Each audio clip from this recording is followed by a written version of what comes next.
Good day to all. Today our topic is what are all the important factors to be considered for the design of machine structure. Myself, Dr. B. Suresh Kumar, Department of Mechanical Engineering. You may design every machine structure, but it will withstand against some factors. The important factor is force. How much of force I apply on the body and how it withstands the applied force, which is the important task to assume our project work or any design concepts. So the force is generally denoted by F and the unit is Newton. Force applied on object with mass to change its velocity, which is the physical definition, which indicates moving from state of rest. Here the snooker players apply the force on the ball. The ball, it moves from its state of rest. So the force can be classified it into two types. The number one is pull type, number two is push type. The push type force and the pull type force is available for changing its position. So the force is the vector quantity, it has direction and magnitude. The failure, if I plan or I design the structure with excess force means or otherwise I utilize excess resources, it may cause us the failure also, because the stress strain curve, according to stress strain curve, I apply higher force on the body means it undergoes yield strength. After that, ultimate strength, the final step is fracture, which is necking. So that failure occurs with the force exceeding its limits. So the force maintenance is important in every project work. Generally, force act on externally or internally. So the external force, examples for external force, generally Newton identified the gravity with the aid of falling down of apple. So that gravity is one of the external force. After that, windmills are rotated and generates the power with the aid of wind energy. So these two are the examples of external force. And also we should aware about internal force. Okay, every body radiates its internal force also. The internal forces are shear, tension, compression, torsion. Well, here what is shear? A force that pushes in opposite direction, which is shear. Tension means a force that stretches upward length, and which is tension. Then compression, a force that presses together is compression. And then torsion, a force that twists, which is torsion. So we should aware about what are all the force exerted on the body. Based on that, we may go for designing process and fabrication process. So that the awareness of force system is also important. Force system is a collection of forces acting at specified locations. The force system generally classified it into major two types. One is non-coplanar, another one is coplanar. Non-coplanar has further subdivision: concurrent, parallel, non-concurrent. Coplanar has its own four categorical forces, which is collinear, concurrent, parallel, and non-concurrent, non-parallel forces. Here I want to tell you the important things. The coplanar forces acting on only one plane is known as coplanar force system, as this diagram. The F1, F2, F3, F4, F5 are all acting only one plane, which is known as coplanar. And then concurrent force. A concurrent coplanar force system is a system of two or more forces whose lines of action all intersect at a common point. Here you see F1, F2, F3, F4, F5 available. All the forces are acting on the center point, which is O. So that which is known as concurrent force. These two kind of forces we consider to design the machine structure. So force, generally force act on all structures. It may be a small structure or it may be a large structure, but the component, the designed structure withstand the forces it will face.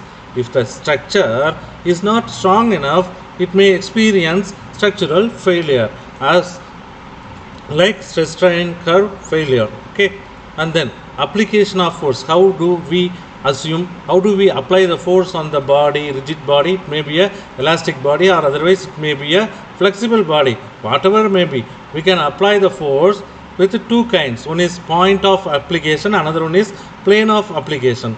The point of application is the exact location where the force meets the structure. The plane of application is the side of the structure affected by the force, which is known as plane of action, application of force. And then every structure needs to support a load. For the reason, every engineers or every structures need a support, and also engineers design the support also. So the total load, engineers should aware about what is the total load. What is the meaning of total load? Total load is static load and sum with the dynamic load. Here what is static load? Static load, as per our presentation, effect of gravity is the static load. Dynamic load means forces that move or change while acting on the structure. It is called dynamic. Why? Because these forces change their magnitude, direction and point and plane of application over time.